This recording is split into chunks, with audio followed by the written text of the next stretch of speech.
ગુજરાતમાં છેલ્લા ઘણા સમયથી વીજ પોલનો મુદ્દો ચર્ચામાં છે। આપણે સુરેન્દ્રનગર હોય,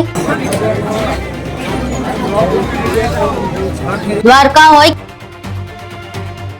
કે પછી મોરબી હોય, તમામ જગ્યાએથી પોલીસ દ્વારા ખેડૂતો પર કરવામાં આવતા અત્યાચારના દ્રશ્યો જોયા છે।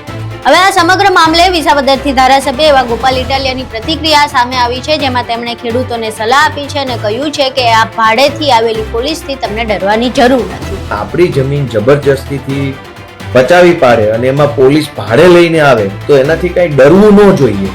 આખી ઘટના શું છે, ગોપાલ ઇટાલિયા શું કહી રહ્યા છે, તે તમામ બાબતે વિગતે ચર્ચા કરવી છે। નમસ્કાર, તમે જોઈ રહ્યા છો ચક્રવાત ન્યૂઝ, હું આપની સાથે એમ।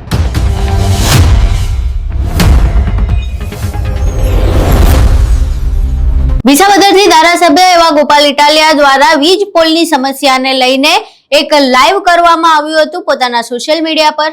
આ લાઈવમાં તેમણે અનેક બાબતો પર ચર્ચા કરી હતી, જેમાં તેમણે પહેલી સલાહ ખેડૂતોને એ આપી હતી કે આ જે પોલીસ ખાતું તમારા ખેતરમાં આવી રહ્યું છે એ પોલીસો સરકારે ખાનગી વીજ કંપનીઓને ભાડે આપેલા છે, એટલે આ ભાડેથી આવેલી પોલીસથી તમારે જરાય ડરવાની જરૂર નથી। તમે તમારો જે વિરોધ છે એ એમ જ કરતા રહેજો અને તમારી માલિકીની જમીન પર જબરદસ્તી જે વીજ પોલ નાખવાની પ્રક્રિયા છે તેના વિશે કોઈ જ પ્રકારથી પોલીસથી ડરવાની જરૂર નથી।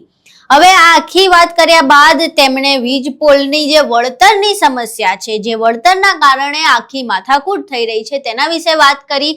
જે બિલ અને જે કાયદો છે જેના કારણે આ વળતર નથી મળી રહ્યું તેના વિશે વાત કરી। આ સિવાય તેમણે ભવિષ્યની નીતિ અને જે પ્રકારે ખેડૂતો પર દમન કરવામાં આવી રહ્યું છે સરકાર દ્વારા અને પોલીસ તંત્ર દ્વારા તેના વિશે પણ વાત કરી। અહીં સાંભળીએ ગોપાલ ઇટાલિયા આ સમગ્ર બાબતે શું કહી રહ્યા છે। પહેલો મુદ્દો તો એ છે કે આ જે કઈ કંપનીઓ પોલીસ લઈને આવે છે, પોલીસ ભાડે આવે છે, કોઈ સરકારી કામ માટે નથી આવતી। એટલે આખા ગુજરાતના ખેડૂતોએ અને પોલીસમાં નોકરી કરતા મિત્રોએ સમજી લેવાની જરૂર છે કે આ જે લાઇટના થાંભલા નખાય છે એ સરકારી કામનો હિસ્સો નથી, પ્રાઇવેટ કંપનીઓનું પ્રાઇવેટ કામ છે। અને પ્રાઇવેટ કામ દાદાગીરી ગુંડાગીરી લુખ્ખાવેડા કરીને પૂરું કરાવવા માટે કંપનીઓ પોલીસ ભાડે લઈ જાય છે અને સરકાર પોલીસ ભાડે આપે છે, જેને કાયદાની ભાષામાં ઓન પેમેન્ટ બંદોબસ્ત કહેવામાં આવે છે। એટલે સૌથી પહેલી વાત ગુજરાતના સૌ ખેડૂતો જેના ખેતરમાં થાંભલા નખાતા હોય સમજી લે કે ભાઈ જમીન આપણી જે છે એ આપણે આપણા બાપ દાદા વખતથી સાચવી છે, એ જમીનને આપણે સંભાળ લીધી છે, ત્યારે આજે આપણે જમીનના માલિક છીએ। એટલે પ્રાઇવેટ કંપનીઓ પ્રાઇવેટ વીજળીના તાર માટે થઈને આપણી જમીન જબરજસ્તીથી બચાવી પાડે અને એમાં પોલીસ ભાડે લઈને આવે તો એનાથી કઈ ડરવું ન જોઈએ। બાકી જે ડરી જાય એની જમીન તો આ લોકો લઈ જશે। એક બે મિત્રોએ કોમેન્ટ કરી અવાજ નથી આવતો, તો પેલા જરાક અવાજ આવે છે કે નહીં જોઈ લો જી, પછી હું આગળ બોલું, કેમ કે એક મહત્વનો મુદ્દો મારે તમને કહેવો છે। અવાજ આવે છે? એટલે પહેલો મુદ્દો એ છે કે આ પ્રાઇવેટ કંપનીનું પ્રાઇવેટ કામ છે, જેમાં પોલીસ છે એ ભાડેથી આવે છે, પોલીસને કંપનીઓ પૈસા ચૂકવે છે। એટલે કોઈ પણ ખેડૂતોએ કઈ પોલીસ જોઈને ડરી જવાની કે ગભરાઈ જવાની જરૂર નથી। એ ભાડેથી આવેલા માણસો છે, સરકારી કામ નથી, સરકારનું કામ નથી। બીજી વસ્તુ કે હું પહેલા તમને એક વળતર અંગેનો આખો પ્રશ્ન જે છે એને સમજાવું। મેં જ્યારે વિધાનસભાનું સત્ર ચાલુ હતું ત્યારે આ બિલ છે વિધાનસભાની અંદર મેં રજૂ કરેલું, આનું નામ છે the electricity Gujarat amendment bill 2026। આ ગુજરાતની વિધાનસભામાં રજૂ થઈ ચૂક્યું છે, દાખલ થઈ ચૂક્યું છે ટૂંકમાં વિધાનસભાની અંદર, અને જો બહુમતી ધારાસભ્યો આની ઉપર હા પાડશે તો આ બિલ કાયદો બની જશે। એટલે મેં એક નવો કાયદો રજૂ કર્યો છે, જ્યાં સુધી કાયદો ન બને ત્યાં સુધી એને બિલ કહેવાય। આ બિલનું ગુજરાતી નામ લખ્યું છે વીજળી સુધારા અધિનિયમ 2003। એટલે હું તમને બહુ મહત્વનો મુદ્દો આજે સમજાવવાનો છું અને આ ખેડૂતના દીકરા તરીકે આપણે બધાએ જાણવું બહુ જરૂરી છે। સૌથી પહેલા તો ગુજરાત સરકારનો એક પરિપત્ર છે 2/12/2024 નો, કદાચ આના પછીનો લેટેસ્ટ પરિપત્ર બી હોઈ શકે અથવા ન પણ હોઈ શકે। હવે એમાં એવું લખ્યું છે હું વાંચું છું કે ટ્રાન્સમિશન લાઇન, ટ્રાન્સમિશન ટાવર ઊભા કરતી વખતે જમીન ઓબ્લિક પાક ઓબ્લિક ફળાવ ઝાડને થયેલ નુકસાનના વળતર અંગેની માર્ગદર્શિકામાં સુધારા બાબત. એટલે સરકાર આમાં સ્પષ્ટ કરે છે કે આ લાઇટના જે થાંભલા પ્રાઇવેટ કંપનીના નફો કરવા માટે પ્રાઇવેટ થાંભલા નાખવામાં આવે છે, ઈ થાંભલા નાખવા બદલ વળતરનો જે મુદ્દો છે એ વળતર છે ઈ પાક અથવા ફળાવ ઝાડ અથવા જમીનને થયેલ નુકસાનનું વળતર છે. યાદ રાખજો આ શેનું વળતર છે, હું આગળ વાંચું છું. ભારતીય વિદ્યુત અધિનિયમ એટલે કે ઇન્ડિયન ઇલેક્ટ્રિસિટી એક્ટ 2003 ની કલમ 67-68 ની જોગવાઈઓ સાથે ભારતીય ટેલિગ્રાફ એક્ટ 1885 ની કલમ 10 અને કલમ 16 માં થયેલ જોગવાઈ મુજબ વ્યાખ્યાયિત નુકસાન માટે અસરગ્રસ્ત વ્યક્તિઓને એટલે કે ખેડૂત મિત્રો કે જમીન માલિકોને તેઓની જમીન પાક ઝાડ કે ફળને થયેલ નુકસાન પેટે વળતર આપવાની જોગવાઈ કરવામાં આવેલ છે.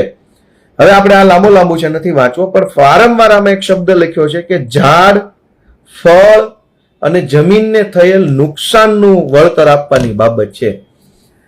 આ ગુજરાતની ભાજપની સરકારની ખેડૂતો સાથેની ભયંકર છેતરપિંડી છે. અને હું તો ખેડૂતોને હિન્દુ ખેડૂત એવો શબ્દ વાપરું છું મારે, કેમ કે આ બધા જ ખેડૂતો તો હિન્દુ છે અને હિન્દુઓના નામે ભાજપની દુકાન 30 વર્ષથી ચાલે છે. તો મારો અવાજ આવે છે કે નહીં વચ્ચે વચ્ચે કહેતા રહેજો, અને વિડીયો બરાબર દેખાય છે કે નહીં એ પણ જણાવતા રહેજો મિત્રો. હિન્દુ ખેડૂતોના ખેતરમાં દાદાગીરીથી જબરજસ્તીથી લાઇટના પ્રાઇવેટ કંપનીના થાંભલા નખાવવા માટે સરકાર પોલીસ ભાડે આપે છે. હવે મેં આ નવો કાયદો રજૂ કર્યો છે વિધાનસભાની અંદર, જે બહુમતીથી દાખલ થયો છે પણ બહુમતીથી પાસ થયો નથી. જો બહુમતીથી પાસ થાય તો શું થાય હું તમને હમણાં સમજાવીશ. પહેલો વિષય એ લઈએ કે અત્યારે જે થાંભલા નાખવામાં આવે ત્યારે પોલીસ અથવા કોઈ ભાજપના માણસો અથવા કોઈ ભાજપ તરફી વ્યક્તિઓ એવું કહે છે કે ભાઈ આમાં તો કલેક્ટરનો હુકમ છે, કલેક્ટરનો હુકમ છે. એટલે ભાઈ કલેક્ટરે હુકમ શેના આધારે કર્યો?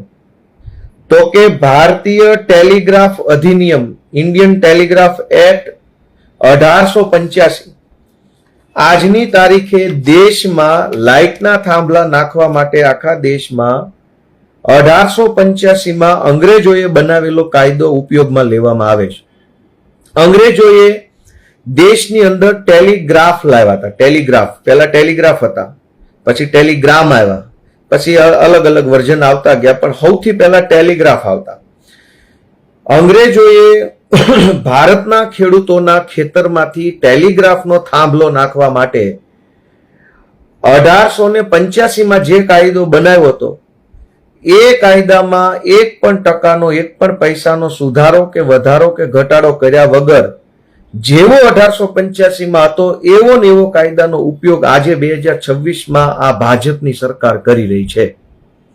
તો સરકારમાં ભાજપના માણસોને કોઈ શરમ બરમ નહીં આવતી હોય કે તમે આ કાયદો આજના જમાના પ્રમાણે સુધારો વધારો કરો?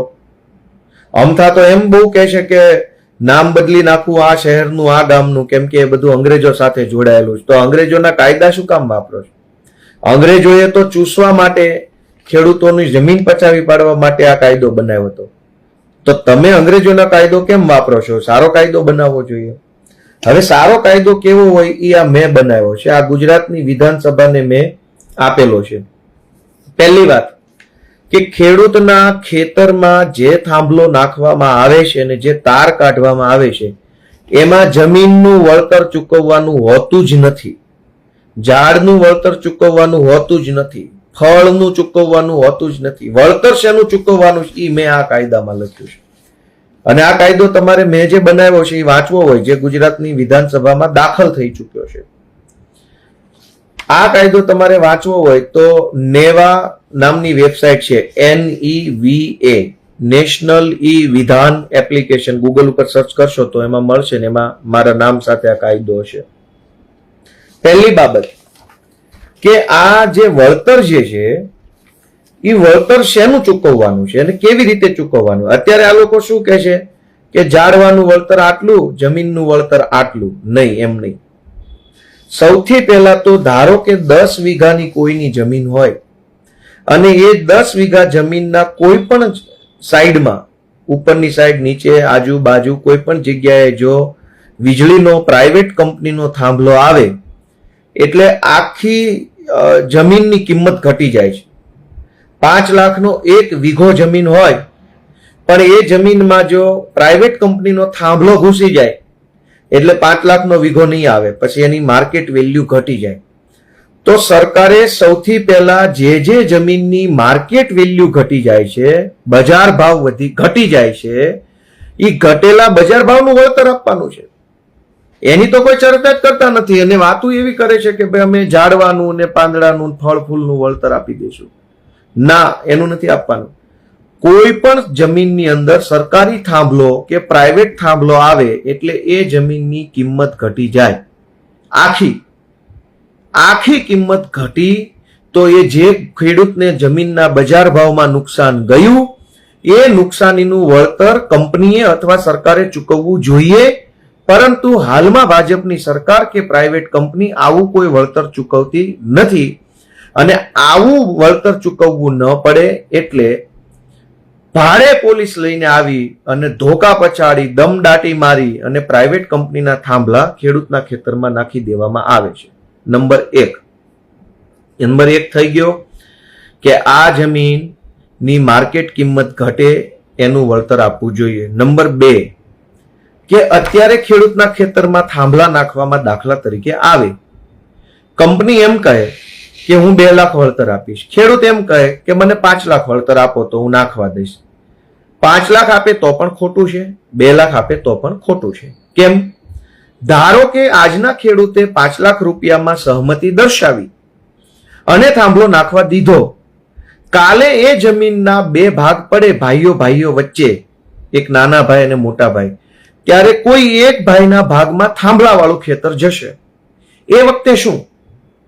થાંભલા વાળું ખેતર જે ભાઈના ભાગમાં ગયું એ ભાઈની 7 ભાગની અંદર તો 5 વીઘાના 2 ભાગ પડ્યા એટલે 5 વીઘા બતાવશે, પણ એ ભાઈ એકચ્યુઅલી 5 વીઘાનો માલિક નહીં હોય, કેમ કે 5 વીઘામાંથી કેટલીક જમીનમાં થાંભલો હશે અને કેટલીક જમીનમાં તાર નીકળતો હશે.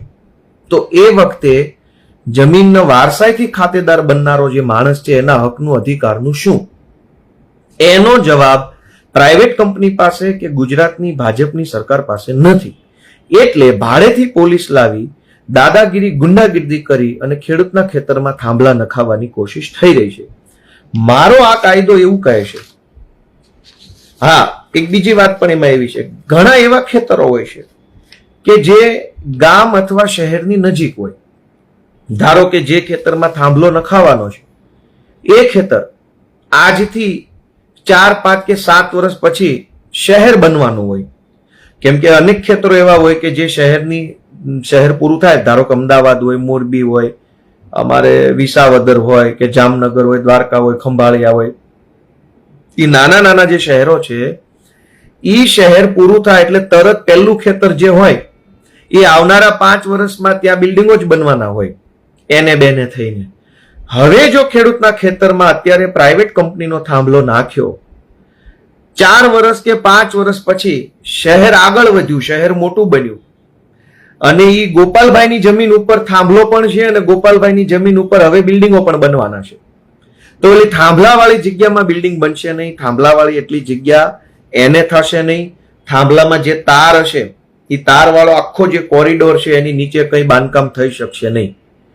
તો જો આ થાંભલો ન હોત, જો આ તાર ન હોત તો 100% જમીનને એને કરાવી શકાય હોત માર્ગ રસ્તા બાદ કરતા.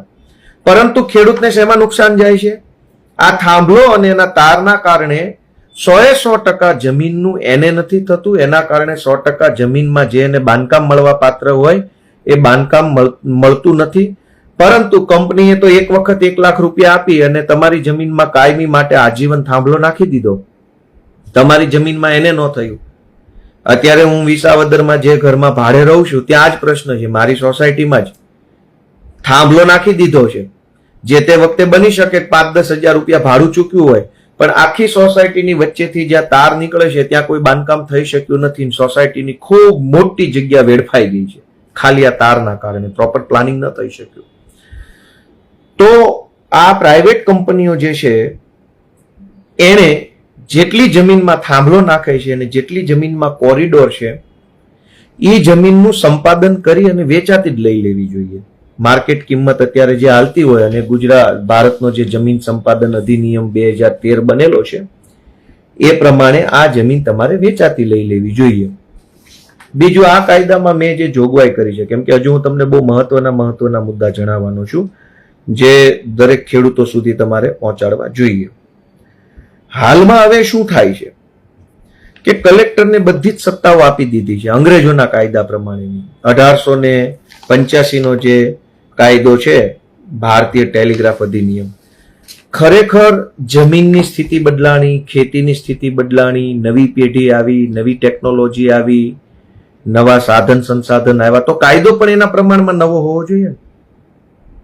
કાયદો 1885 નો અને વીજળીના તાર નાખવામાં આવે છે 2026માં, તો કેવી રીતે ચાલશે? તો વીજળીના તાર 2026માં નાખી શકો છો, તો કાયદો પણ 2026ના જે પ્રશ્નો છે, જે મુદ્દાઓ છે, સમાજની માંગ છે, જે જરૂરિયાત છે એ પ્રમાણે હોવો જોઈએ. પણ જૂના કાયદાને બદલ્યા વગર એનો ગેરલાભ લેવા માટે થઈ અને સરકાર મન ફાવે તેવા થાંભલા નાખે છે. અને મને એવું લાગે છે કે એક વખત બધા થાંભલા નખાઈ જશે ને પછી આ કાયદો સુધારશે કે હવે ખેડૂતને જાજુ વળતર આપશું.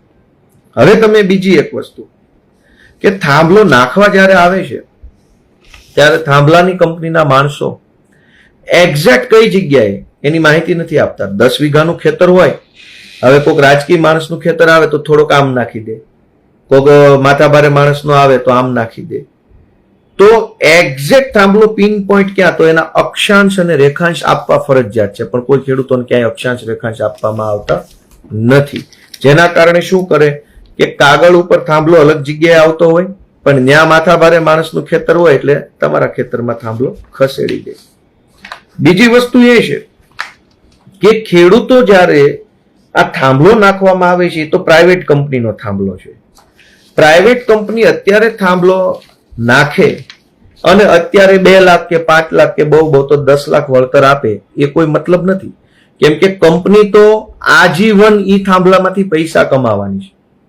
કંપનીએ સોલાર પ્લાન્ટ બનાવ્યો ખાવડા કચ્છમાં, ત્યાંથી વીજળી ઉત્પન્ન થઈ, ઈ થાંભલે ચડાવી, થાંભલો તમારા ખેતરમાંથી નીકળ્યો, એ વીજળી શહેરોમાં ગઈ કે ગમે ત્યાં ગઈ.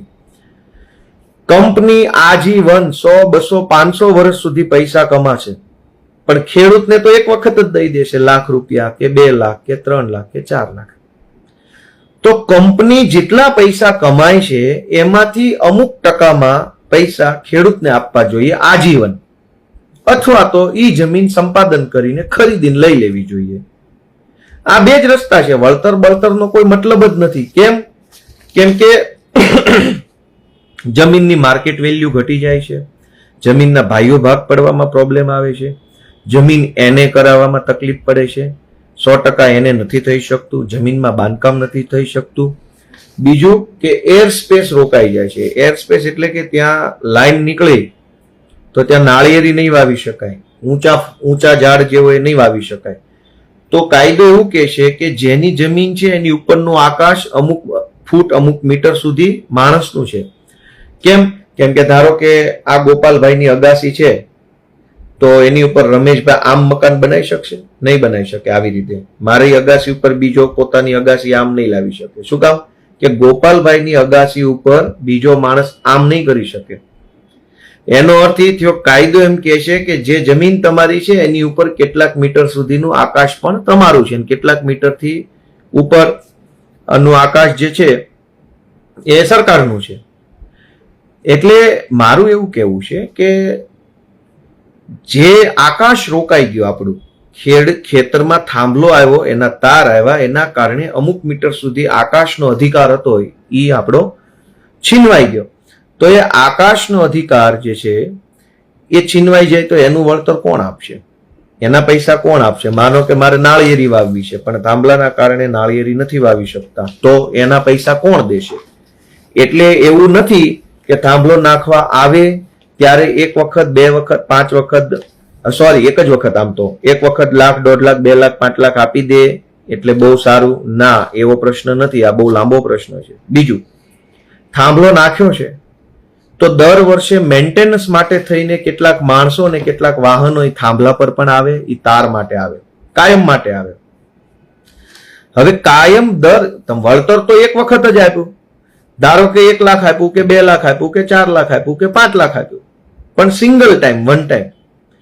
તો મારું એવું કેવું છે કે એક જ વખત વળતર આપ્યું, કમાણી તો આખી 100-200 વર્ષ સુધી કંપની કરવાની છે. તો દર વર્ષે જ્યારે કંપનીની ગાડીઓ ત્યાં મેન્ટેનન્સ કરવા માટે આવે, સર્વિસ કરવા માટે આવે, રિપેરિંગ કરવા માટે આવે, આપણા ખેતર ઉપર ચાલે, આપણા રસ્તા ઉપર ચાલે, એનું વળતર કોણ આપશે? અત્યારે ભાજપની સરકાર અને પ્રાઇવેટ કંપની અને પ્રાઇવેટ કંપનીના ભાડે આવેલા પોલીસ એ આપણને એવું સમજાવે છે કે તમને તમારા ઝાડવાના નુકસાનના પૈસા આપી દીધા, ફળના પૈસા આપશે વગેરે. પણ મારા ભાઈ, એ તો આવતી વખતે પાછા રિપેર કરવા આવો ત્યારે, પછી એના પછીના વર્ષે રિપેર કરવા આવે ત્યારે, દર વર્ષે જ્યારે એ લોકો આવશે, દર વર્ષે આપણા ખેતરમાં ગાડીઓ આવશે, માણસો આવશે, સામાન આવશે અને દર વર્ષે નુકસાન કરશે, એનું વળતર દર વર્ષે કોણ આપશે? મુદ્દો એક વખતનો નથી. એટલે મેં આ બધી જ બાબતોનો કાયદો બનાવીને વિધાનસભાની અંદર રજૂ કર્યો છે અને વિધાનસભામાં રજૂ કરી અને એવી જો બહુમતી સાથે આ પસાર થઈ જાય તો ખેડૂતોને તમામ પ્રકારના કાયદા વળતરના લાભ મળે એમ છે. અત્યારે 1885 નો જે કાયદો છે, 1885 એટલે કેટલા વર્ષ જૂનો થયો? તમે સમજો કે કમસે કમ 125 થી 150 વર્ષ જૂનો કાયદો ગુજરાતમાં અમલમાં છે અને ગુજરાતની સરકાર એવું કહે છે કે અમે ખેડૂતોના હિતેચ્છુ છીએ. ભાઈ, ખેડૂતોના હિતેચ્છુ છો તો નવો કાયદો બનાવો. 1885 નો કાયદો આડો રાખી કલેક્ટરોનો અને પોલીસનો દુરુપયોગ કરી અને ખેડૂતોના ખેતરમાં શા માટે દાદાગીરીથી, જબરજસ્તીથી થાંભલા નાખવામાં આવે છે? એટલે ગુજરાતની વિધાનસભામાં 24મી માર્ચ 2026 ના રોજ મેં આ કાયદો રજૂ કર્યો છે. કદાચ આ તમને ઊંધું ચિત્ર બતાતું હશે, ફ્રન્ટ કેમેરામાં છે. એટલે મેં સરકારને અને બધા ખેડૂતોએ એક જ મુદ્દાની માંગણી કરવી જોઈએ ગુજરાતમાં કે નવો કાયદો બનાવો, વળતરનો નવો કાયદો બનાવો આ વીજળીની લાઈનનો. એકચ્યુઅલમાં દોસ્તો એક બીજો પણ પ્રશ્ન છે કે આ પ્રાઇવેટ કંપનીઓ એ ભાજપના નેતાઓને ધરાઈને અબજો રૂપિયા આપે છે અને આ ભાજપના નેતાઓ કાયદો સુધારતા નથી. મૂળ પ્રશ્ન હજુ એક બીજો છે. ખેડૂતને 1 લાખ કે 5 લાખ 8 લાખ વળતર આપી દે એ તો કોઈ સમસ્યાનું સોલ્યુશન નથી જ. એના કરતા મોટો પ્રશ્ન એ છે કે આખા ગુજરાતમાં મન ફાવે તે દિશામાં અત્યારે આ વીજળીની લાઈનો નીકળે છે. ખબર નહીં કઈ લાઈન ક્યાંથી ક્યાં જાય છે. સરકારે પૈસા ખાવાના બદલે આખા ગુજરાતમાં એક નક્કી કરેલો રસ્તો બનાવી લેવો પડે કે ગુજરાતના કોઈ પણ છેડેથી, માનો કે કચ્છ બાજુથી જેટલી લાઈનો નીકળશે એ કયા રૂટ ઉપર નીકળશે, દક્ષિણ ગુજરાતથી જેટલી લાઈનો નીકળશે એ કયા રૂટ ઉપર નીકળશે, ઉત્તર ગુજરાતથી નીકળશે કયા રૂટથી નીકળશે, એનો એક ડેડિકેટેડ કોરિડોર બનાવવો જોઈએ. અત્યારે શું છે, જે કંપનીને જ્યાં મજા આવે ને, એટલે તમે અનેક ગામડાઓની પરિસ્થિતિ એવી થઈ ગઈ છે કે એક થાંભલો આમ નીકળે છે, બીજો આમ નીકળે છે, ત્રીજો આમ નીકળે છે, ચોથો આમ નીકળે, બધું ઘૂંચમઘૂંચી થઈ ગઈ છે. ભવિષ્યમાં કંઈક બાંધકામ કરવું હોય, સરકારે પોતે રોડ બનાવવો હોય, સરકારે પોતે કંઈક ડેમ બનાવવો હોય, સરકારને કંઈક જરૂર પડશે ત્યારે ચારો બાજુ થાંભલા હશે. અંગ્રેજીમાં શબ્દ છે કાયદામાં ડેડિકેટેડ કોરિડોર. એક કોરિડોર બનાવ. આપણે કેમ ભાઈ મોરબીથી અમદાવાદ જવું હોય તો એક સ્પેશિયલ હાઈવે જ બનાવેલો છે કે અહીંયા જ જવાનું, બીજા 50 રસ્તાઓ નાના હશે, પણ સરકારે એક સ્પેશિયલ રસ્તો બનાવ્યો છે. તો આ વીજળીની લાઈનો મન ફાવે એ દિશામાં જાય છે. એ કોણ નક્કી કરે છે? કેવી રીતે નક્કી થાય છે? અત્યારે અનેક હાઈવે ઉપર નીકળું છું હું તો, પાર્ટીના કામથી, સમાજના કામથી, દરેક હાઈવે ઉપર હું ફરતો હોઉં છું.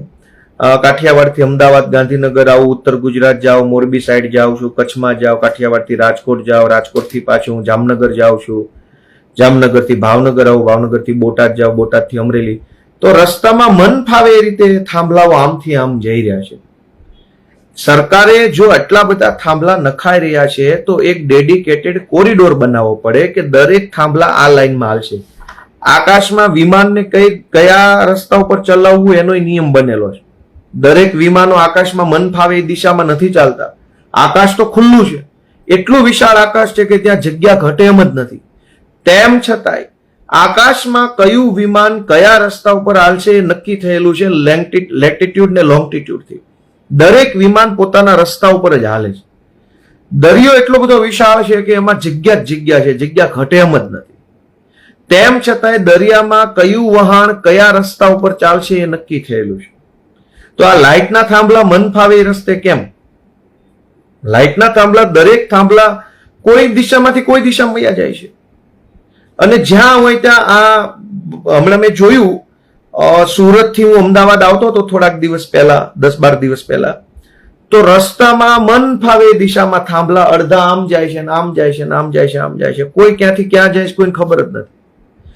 તો એવું કરો કે ભાઈ સરકાર 10 કિલોમીટર લાંબો પટ્ટો સંપાદન કરી લે, કચ્છ થી લઈને અમદાવાદ સુધી, સુરત થી લઈને અમદાવાદ સુધી, અમદાવાદ થી લઈને બનાસકાંઠા સુધી, આમ લાંબો 10 કિલોમીટર સળંગ જેટલા પણ વીજળીના થાંભલા નાખવા હોય એ 10 કિલોમીટરમાં નાખવાના. દોસ્તો, આપણે બધા જાગૃત બનવાની ખૂબ જરૂર છે. ખેડૂતોએ, યુવાનોએ બધા જાગૃત બનવાની બહુ જરૂર છે. હવે ઘણા બધા મિત્રો જે છે એ મારી ટીકા ટિપ્પણી કરતા હોય છે, અમને ગાળો દેતા, એનાથી શું ફરક પડવાનો? સરકાર આટલી બધી બહુમત વાળી હોવા છતાંય ખેડૂતોના પ્રશ્નોનું નિરાકરણ લાવવાના બદલે, સારા કાયદાઓ બનાવવાના બદલે હિન્દુ ખેડૂતોનું જે શોષણ થઈ રહ્યું છે, હિન્દુ ખેડૂતોને લાકડીના દંડાથી દબાવવાની કોશિશ થઈ રહી, અને આ પ્રાઇવેટ કંપનીના થાંભલા નખાવવા માટે પોલીસ કેમ આગળ આવે છે? જ્યારે આપણે પોલીસની જરૂર પડે છે ત્યારે તો પોલીસ ના પાડી દે છે. અમદાવાદમાં પેલા દિવ્યાંગ વ્યક્તિ છે, એ ફરિયાદ લખાવા ગયા તો હજુ સુધી તો એની એફઆઈઆર લખાતી નથી. દિવ્યાંગ વ્યક્તિ અમદાવાદમાં છે, એમાં ઓલી પીએસઆઈ બેન સિંઘમ બની ગઈ ને એને લાપટ ઝાપટ મારી લીધું. તો દોસ્તો, મારું એમ કહેવાનું છે કે જ્યારે આપણે પોલીસની જરૂર પડે ત્યારે તો કોઈ પોલીસ આપણું સાંભળતી નથી. આપણે સાયકલ ચોરાઈ જાય, મારામારી થઈ જાય, ખૂન થઈ જાય, બળાત્કાર થઈ જાય તો પોલીસ એફઆઈઆર લખે નહીં. પ્રાઇવેટ કંપનીના થાંભલા નાખવાના હોય તો 500, 1000, 2000 પોલીસ આવી જાય છે. અને પ્રાઇવેટ કંપનીના છે, સરકારનો થાંભલો નથી. કંપની એમાંથી નફો કરવાની છે, કંપની વેપાર કરવાની છે, કંપની કમાવાની છે. તો કંપની વેપાર કરવા નીકળી છે, એની ચિંતા પોલીસ કેમ કરે છે? તો તમે જરાક જાગૃત બનો બધા લોકો. આ હિન્દુ ખેડૂતો છે, હિન્દુના દીકરા છે, પોતાના દિલની અંદર ભગવાનને સ્થાન આપેલું છે, એવા બધા મહેનતુ ખેડૂતો છે. એ હિન્દુ ખેડૂતોને પ્રાઇવેટ કંપનીઓ માટે થઈ ગુજરાતની ભાજપની સરકાર પોલીસ મોકલીને માર મરાવે, એ કેટલું વ્યાજબી છે? એક હિન્દુના દીકરા તરીકે આપણે બધાએ વિચારવું પડશે કે હિન્દુ, મુસલમાન, ભારત, પાકિસ્તાન કરીને ભાજપ મત લઈ જાય છે, પછી પોલીસ તો તમારા માટે છે નહીં. પોલીસ તો કંપની માટે ભાડે આપેલી છે અને ભાડાની પોલીસ છે. એ પોલીસને કંપની ભાડું ચૂકવે છે. તો દોસ્તો, એક હિન્દુના દીકરા તરીકે આપણે બધાએ વિચારવું પડશે કે આ કેટલું વ્યાજબી વસ્તુ છે. આપણી જમીન પચાવી પાડે છે, 1 લાખ, 1.5 લાખ, 2 લાખ આપી, પછી ભવિષ્યમાં એ જમીનના રેવન્યુ પ્રશ્નો થશે, એનો ઉકેલ કોણ લાવશે? ભવિષ્યમાં ભાઈઓ ભાગ કરવામાં તકલીફ પડશે, ભવિષ્યમાં એને કરાવવામાં તકલીફ પડશે, ભવિષ્યમાં એ જમીનમાં કૂવો ગાળવામાં તકલીફ પડે, ભવિષ્યમાં એ જમીનની અંદર બાંધકામ કરવામાં તકલીફ પડે. મુદ્દો માત્ર વળતરનો નથી. દોસ્તો, યાદ રાખજો. દરેક મિત્રોને 2 હાથ જોડીને વિનંતી છે કે આ ખેતીમાં થાંભલા નાખવામાં આવે છે, એમાં મુદ્દો વળતરનો નથી જ. અહીં તમે ગોપાલ ઇટાલિયાને સાંભળ્યા. હવે વિપક્ષી નેતાઓ જે છેલ્લા ઘણા સમયથી વીજ પોલની સમસ્યાને લઈને લડી રહ્યા છે, કોંગ્રેસના અનેક નેતાઓને આપણે જોયા કે જે વીજ પોલની સમસ્યાને લઈને મેદાને આવ્યા છે, વિરોધ કરી રહ્યા છે, આંદોલનો કરી રહ્યા છે અને ટ્રેક્ટર રેલી પણ કરવાના છે. એવામાં આમ આદમી પાર્ટીના નેતા એવા ગોપાલ ઇટાલિયાએ પણ ઝંપલાવ્યું છે. એટલે ટૂંકમાં કહીએ તો કોંગ્રેસ હોય કે આમ આદમી પાર્ટી હોય, બંને વીજ પોલની સમસ્યાને લઈને ભાજપ સરકાર તેમજ પોલીસ તંત્રની સામે પડી ગયું છે. હવે વિપક્ષ અને ખેડૂતો બંને મળીને આ વીજ પોલની સમસ્યાનું કોઈ સમાધાન લાવી શકે છે કે પછી સરકાર અને આ તંત્ર પોતાની મનમાની કરીને જ જંપશે? આ સમગ્ર બાબતે તમારું શું માનવું છે? તમારા મંતવ્યો અમને કોમેન્ટ બોક્સમાં જરૂર જણાવજો. વિડીયો પસંદ આવ્યો હોય તો વિડીયોને લાઈક કરજો, શેર કરજો અને અમારી ચેનલને સબસ્ક્રાઇબ કરવાનું ભૂલશો નહીં. નમસ્કાર.